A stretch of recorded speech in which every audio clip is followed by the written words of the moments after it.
O ex-ministro da Casa Civil, Ciro Nogueira, disse hoje que não sabia sobre a minuta golpista encontrada na casa de Anderson Torres. Ele prestou depoimento no TSE, o Tribunal Superior Eleitoral, sobre o encontro do ex-presidente Bolsonaro com embaixadores no Palácio da Alvorada em julho do ano passado. Quem tem mais detalhes é o repórter Theo Cury. Boa noite, Theo. Oi, Felipe, boa noite para você, uma ótima noite para quem nos acompanha. O ex-ministro Ciro Nogueira, senador da República, prestou esse depoimento no Tribunal Superior Eleitoral no âmbito da investigação que apura a participação e a convocação de Jair Bolsonaro de uma reunião com embaixadores na qual ele proferiu inverdades, mentiras com relação ao sistema eletrônico de votação, com relação ao sistema de votação brasileiro no Palácio da Alvorada, na residência oficial da Presidência da República, ainda em julho do ano passado. Antes ainda da eleição, antes mesmo, ainda no início da campanha eleitoral. De acordo com interlocutores de Ciro Nogueira, nesse depoimento que ele prestou como testemunha ao Tribunal Superior Eleitoral, ele disse não saber da existência da minuta golpista que foi encontrada na casa do ex-ministro da Justiça e Segurança Pública e ex-secretário de Segurança Pública do Distrito Federal, Anderson Torres, que nunca foi consultado sobre os aspectos jurídicos dessa minuta, que não chegou a ser de fato efetivada e assinada, desse decreto que nunca foi assinado, mas que era um esboço, um rascunho encontrado no armário dele, que foi convidado, bem como os demais embaixadores, para esse evento na residência oficial da Presidência da República, que não participou da organização desse encontro promovido pelo ex-presidente Jair Bolsonaro. Também disse que tinha conhecimento de que Bolsonaro faria a reunião, mas não o conteúdo desse encontro promovido pelo presidente da República à época, Jair Bolsonaro. Também achou que a repercussão foi desproporcional e mencionou um encontro que a ex-presidente Dilma Rousseff teve no Palácio do Planalto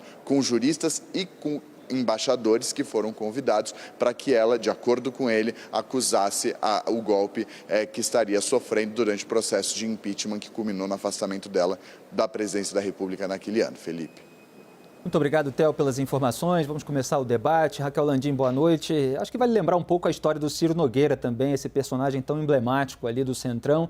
Ele que chamava Jair Bolsonaro de fascista, ele que era muito ligado, alinhado aos governos do PT, depois veio a ser denunciado, inclusive, no inquérito do quadrilhão do PP, que acabou sendo arquivado pela segunda turma do STF, e aí, durante o governo Bolsonaro, se alinhou mais ao bolsonarismo, houve aquele toma lá da cá inicial de cargos com o Centrão, ele virou ministro da Casa Civil do governo Bolsonaro, disparou muitos tweets, principalmente ao longo da corrida eleitoral, torcendo pela vitória do Bolsonaro, muito confiante, fazendo tic-tac, falando em onça, cheio de metáforas e analogias, o que depois rendeu muitas ironias ali contra ele. E mesmo depois do Lula ter chegado ao poder, ele parece mais alinhado ao bolsonarismo. E agora ele dá esse depoimento dizendo que não sabia de nada. O tic-tac do ministro Ciro Nogueira ficou famoso, né? Quem faz as redes sociais dele é muito bom. A gente não está ouvindo a Raquel, está com problema de microfone, nossa produção já vai ajustar, então eu passo a palavra para o Joel. Com a mesma questão, Joel, Ciro Nogueira está dizendo que não sabia de nada, a gente já refletiu bastante aqui sobre a presença daquela minuta golpista na casa do Anderson Torres, e esse é o momento em que tudo se tenta alegar como banal, como normal, para ver se ninguém é responsabilizado juridicamente. Esse é o momento em que ninguém sabia de nada, Felipe. Exato. Ou ninguém sabia de nada, ou era um dado tão conhecido e tão distribuído que era absolutamente de conhecimento público e ninguém levava a sério. Mas é óbvio que algumas pessoas sabiam. Eu não tenho informações específicas se o Ciro Nogueira estava por dentro ou não, mas eu tenho certeza, pessoas importantes do meio político bolsonarista sabiam que o Brasil ia viver algum tipo de intentona golpista. Aquilo estava sendo preparado, aquilo estava sendo financiado, aquilo estava sendo organizado. E não são as pessoas que estão lá no chão andando, que muitas vezes nem pagaram a própria passagem, não foram essas pessoas que organizaram tudo isso. Isso foi organizado em parte por empresários que apoiavam uma aventura golpista e esses empresários unidos ao redor de lideranças políticas. Eu estou preocupado nesse momento, Felipe, pelo número de promessas que a gente tem ouvido de que não passarão impunes, a gente vai punir. Se estão falando tanto assim, para mim, me parece que já não estão conseguindo colocar o dedo em mandante, já não estão conseguindo encontrar pessoas importantes disso tudo. É claro que tem que punir também quem estava lá na hora da invasão, é evidente. Mas colocar tudo em cima desses, ignorando quem organizou, quem insuflou, quem passou anos inspirando, motivando, em alguns casos tramando, para que um contingente relativamente grande da população brasileira ficasse com uma cabeça tão paranoica, tão golpista, tão extremista, por enquanto, fora o caso, talvez, do Bolsonaro, que agora foi colocado no meio de tudo, está muito difícil ver como é que vão ligar mais pessoas a esse caso. Raquel, só lembrando então, agora seu microfone está direitinho? Acho que sim, vocês me ouvem direitinho. Todo mundo está ouvindo, sim. Muito bem, que essa ação na qual houve depoimento do Ciro Nogueira é uma ação que corre no TSE, que pode eventualmente declarar a inelegibilidade de Jair Bolsonaro. É um risco até maior, como você tem colocado. A ação que está mais adiantada, a ação do ministro Benedito. Agora, tem alguns pontos no depoimento do ex-ministro Ciro Nogueira que chamam muita atenção, né, Felipe? Primeiro, ele dizer que ele estava ali como um convidado, assim como os embaixadores. Não faz nenhum sentido. Era um ministro da Casa Civil de Jair Bolsonaro, principal articulador político de Bolsonaro. Então, se você estava num evento em que Bolsonaro está questionando a legitimidade do processo eleitoral, questionando diante do mundo, ele dizer que ele é apenas um convidado, não convence, né? O argumento do ex-ministro fica muito frágil. Ele era o principal articulador político de Jair Bolsonaro e se ele está ali naquela reunião, com toda a trajetória política que ele tem, líder de um partido importante que esteve aí em diversos governos, da direita à esquerda, ele está endossando a narrativa do presidente da República. Ele faz ali uma série de comparações com o governo Dilma, diz que a Dilma também tinha denunciado para a comunidade internacional o que ela chamava de golpe, para tentar desviar um pouco do assunto, né? Jogar um pouco da culpa para o outro lado. Eu não sei o tanto que o depoimento do ministro Ciro Nogueira acaba comprometendo ainda mais Bolsonaro nessa ação específica do TSE, porque eu acho que ela já é suficientemente robusta. Ela está caminhando para a inelegibilidade do ex-presidente. Agora, politicamente para ele é muito complicado. Os argumentos dele não convencem. Pois é, eu estava justamente tentando resgatar aqui os argumentos da defesa do Jair Bolsonaro nessa ação, em que, obviamente, da qual, obviamente, ele tenta se livrar. E a defesa diz que foram apresentadas todas as dúvidas sobre o sistema eletrônico de votação, de forma direta e às claras, para a comunidade internacional. E alega que foi nada mais do que isso, basicamente. Quer dizer que Bolsonaro tinha dúvidas legítimas sobre a segurança e transparência do processo eleitoral e dispunha de um ponto que gostaria de expor para a comunidade internacional. Obviamente, muitas avaliações não são de que Jair Bolsonaro tinha apenas questionamentos. Mas a ação corre e eu quero ouvir Hélio Beltrão, boa noite, aqui no estúdio com a gente, sobre também o depoimento do Ciro Nogueira. É o que você mencionou, Felipe. Você fazer questionamentos, principalmente se vem da sociedade, tá certo. A gente precisa questionar o governo. Governos mentem para nós. A gente tem que estar em cima. Isso é normal. Você pode questionar o sistema eleitoral. Eu acho que é permitido. Questionar a democracia, eu acho perfeitamente permitido fazer isso.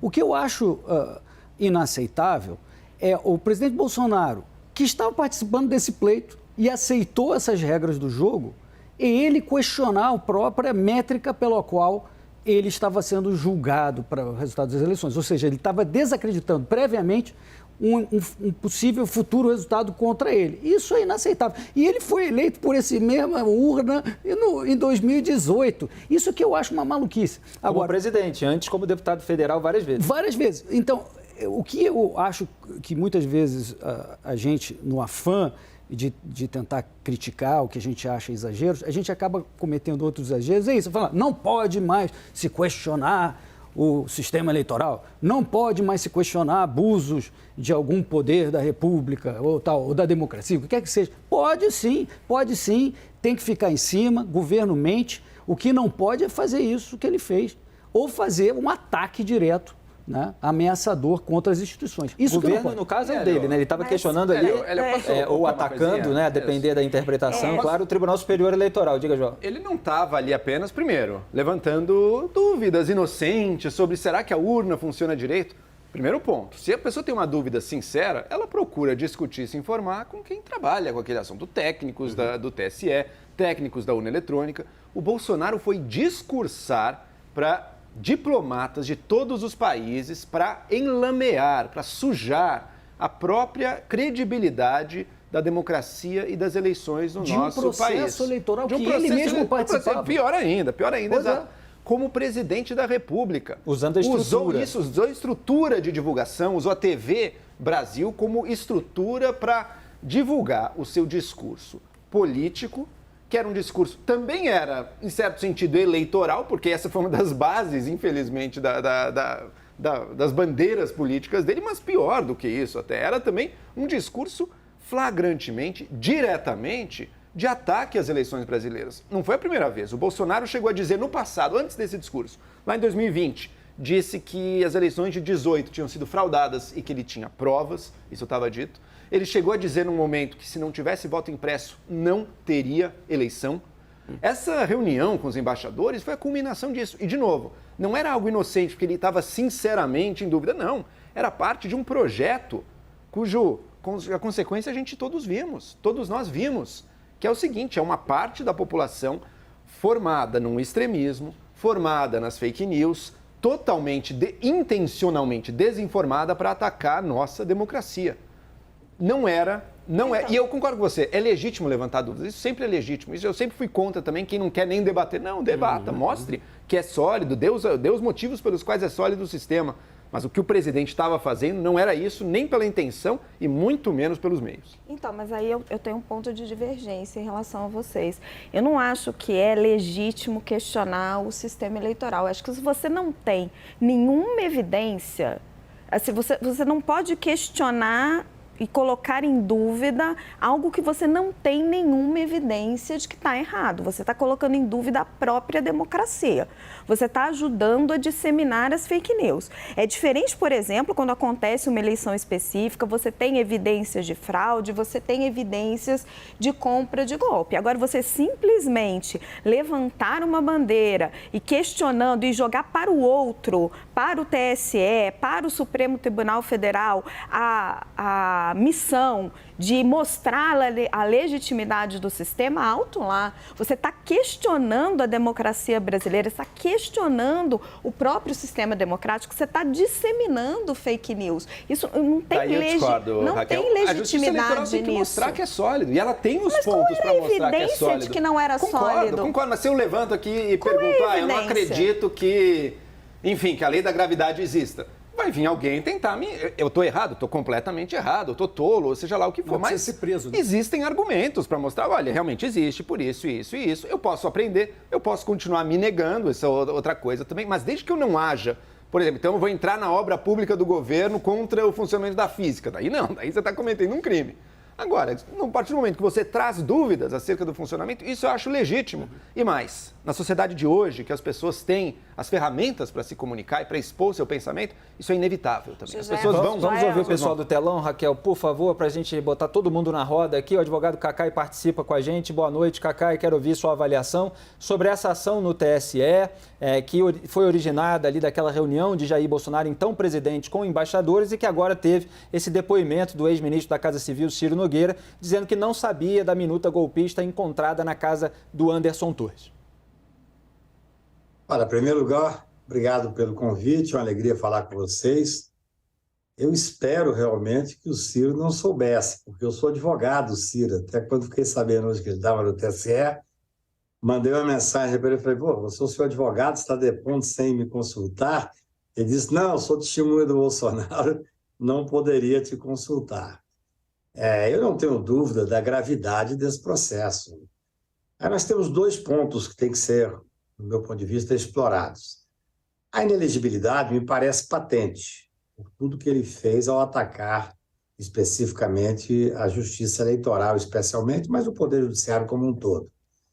E, por tudo que sei, eu não faço direito eleitoral, mas evidentemente acompanho esse caso no detalhe, a inelegibilidade é quase inevitável. Mas eu acho que dentro do debate que vocês estão fazendo, que é muito oportuno, nós temos que ir um pouco além. É além da inelegibilidade. O Bolsonaro é o principal responsável por esses atos golpistas e terroristas que culminaram com o 8 de janeiro. Hoje faz um mês, por sinal. É muito oportuno discutir isso aqui hoje. Porque durante 4 anos, ele propagou o ódio, a violência, quer dizer, ele fomentou essa divisão no país. Eu acho que todos nós escrevemos um artigo hoje sobre isso. Todos nós, infelizmente, acabamos sendo sufragados para isso. Assim, alguém teve que tirar um amigo, um familiar, um companheiro, até do seu WhatsApp, porque o Bolsonaro usou o ódio como instrumento de manutenção de poder. Eu não tenho nenhuma dúvida de que ele será responsabilizado ao final por todos esses atos golpistas. Nós temos que entender, se vocês me permitem dizer, que o Brasil, com apenas 8 dias de governo, o presidente Lula foi realmente um estadista naquele momento, quando ele enfrentou, recebeu, na noite mesmo, visitou o Supremo Tribunal Federal completamente destruído, ele e a presidente Rosa Weber. No outro dia recebeu os 27 governadores, presidente do Congresso, presidente da Câmara, e andou por aquela praça que nós conhecemos bem. Aquilo foi o gesto mais simbólico. Há exatamente um mês, foi no dia 9. E ali nós estávamos comprovando que a sociedade pode resistir. E está resistindo bem, foram 1.500 presos, dos quais 922 ainda estão presos. Alguns foram libertados com visão provisória usando tornozeleira eletrônica. Há várias ações que estão pedindo, e já há bloqueios, perto de 30 milhões, porque nós temos que saber quem eram os financiadores. Então, para mim, é muito claro, eu acompanho isso no detalhe, que até agora foi feito o que podia fazer, e nós temos que elogiar o Poder Judiciário e o Ministério Público. O Ministério Público apresentou 635 denúncias contra os terroristas, e são terroristas. Embora não possam ser, do meu ponto de vista, denunciados na lei do terrorismo, porque o tipo é muito pequeno, a ONU entende esses atos como sendo terroristas, nós temos que dizer os nomes. Então, o Bolsonaro não vai só ser inelegível por essa ação específica que vocês com muita propriedade tratam, mas é muito além. A investigação que está se dando de uma forma muito competente. Hoje, o mais interessante é que a investigação continua. Hoje nós tivemos a investigação Lesa Pátria em Brasília com a prisão de 4 militares de patente importantes. É possível terminar essa investigação sem chegar no principal responsável, naquele que fomentou o ódio, que durante 4 anos falava em invadir o Supremo, em fechar o Congresso Nacional. Eu até pergunto uma coisa para os nossos ouvintes aqui. Os 922 que estão presos bolsonaristas, será que eles sabem que podem pegar até 30 anos de cadeia, enquanto o seu chefe está em Miami, sem responder por absolutamente nada? Então, eu entendo que a inelegibilidade é patente, essa ação chegará à inelegibilidade, mas nós não podemos deixar de fazer a investigação necessária. O que eu sou contra é de uma prisão imediata, tenho sido criticado por isso. Sou um garantista e sou um homem que cumpre a Constituição independentemente de quem está sendo investigado. Há que haver um processo, dar a ele o devido processo legal, salvo se ele tentar interferir na investigação. E aí sim, após a condenação, não só dele, eu quero que foram 4 militares de patente altas que foram presos hoje, mas e quem é que estava além disso, por cima? E os financiadores? E os empresários? Nós vivemos um golpe, uma tentativa de golpe evidente, gravíssimo, muito mais grave do que o Capitólio nos Estados Unidos. Então, é importante o que a imprensa fez, é importante o que a sociedade reagiu, e nós vamos dizer que esses fascistas não passarão, porque esse é o germe do fascismo. Eles inocularam, durante 4 anos, o ódio da sociedade brasileira. E, através desse ódio, Nós tivemos o quê? Eles achavam que iam ganhar as eleições, porque tinham cooptaram parte do poder legislativo. Tinha um orçamento secreto. Só que eles não sabiam a força que é da democracia. O Lula, quando veio aqui em casa para comemorar a diplomação, ele fez um discurso lindo, onde ele disse que não queria mais sair candidato, que só saiu candidato porque sabia que ele era o único a enfrentar o fascismo, a tentar derrotar o fascismo. E é verdade. Você vencer de um presidente que está no poder, com toda a estrutura, no sistema presidencialista, é dificílimo. Mas nós temos obrigação, enquanto cidadãos, enquanto pessoas que têm preocupação com a democracia, não só de acompanhar esse processo de inelegibilidade, que eu acho absolutamente chapado. Isso vai acontecer provavelmente no próximo mês. Mas nós temos que ir além.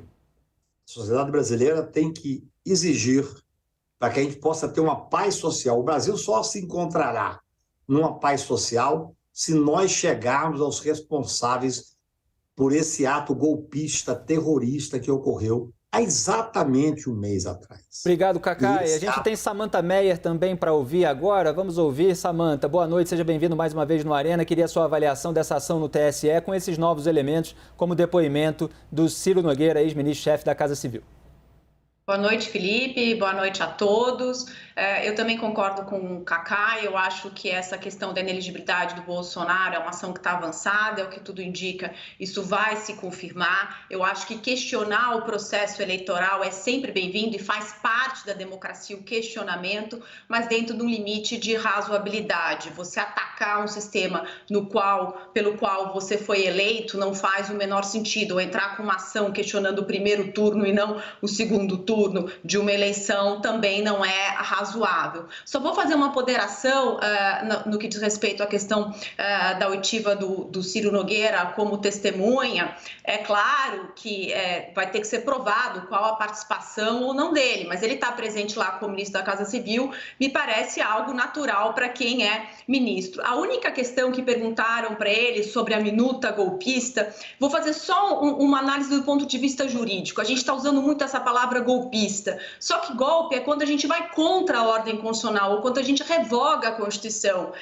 Esse decreto de estado de defesa, ele tinha um pedido impossível, porque a nossa Constituição impõe requisitos muito sérios para você decretar estado de defesa, ou seja, é uma prerrogativa do presidente, mas ele só pode decretar desde que ele tenha ouvido o Conselho da República, o Conselho da Defesa, tem que ter grave comprometimento da ordem pública ou instabilidade ou calamidade pública, ela tem duração de 30 dias, prorrogável por mais 30, e para que ela tenha viabilidade, ela tem que ser submetida, esse decreto, em 24 horas para o Congresso Nacional. E o Congresso Nacional tem que aprovar esse estado de defesa por maioria absoluta. Se o Congresso rejeita, automaticamente cessa esse estado de defesa. Portanto, eu não consigo ver isso como uma minuta golpista. É algo impossível juridicamente dele querer decretar o estado de defesa no TSE.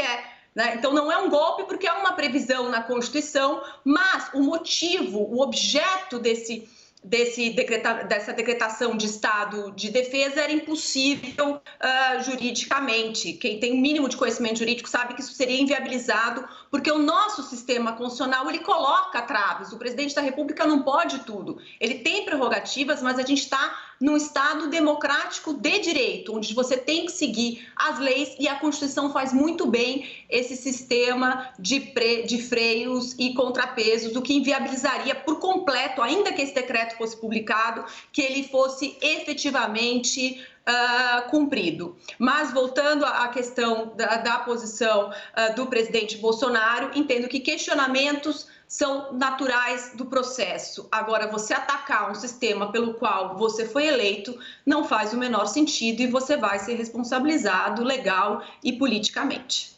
Obrigado, Samantha. Raquel Landim.